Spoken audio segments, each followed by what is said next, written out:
ถือว่าบ้านนี้เพิ่นกำลังกะเกี่ยมย้ายออกภายในปีหน้าเพิ่นจะย้ายออกไปอยู่บ้านจัดสรรท่านผู้ชมถือว่าบ้านนี้เพิ่นจะได้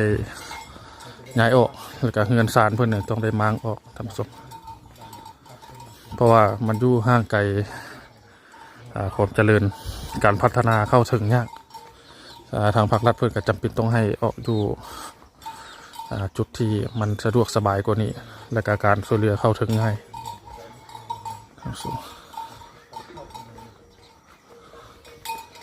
เดี๋ยวเราสิลงไปเบิ่งบรรยากาศแคมป์น้ำเซ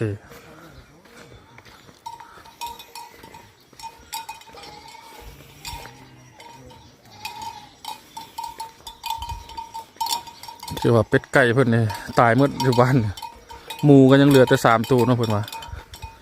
ที่ว่าเป็นโรคตายห่าไก่ตายห่าเนาะ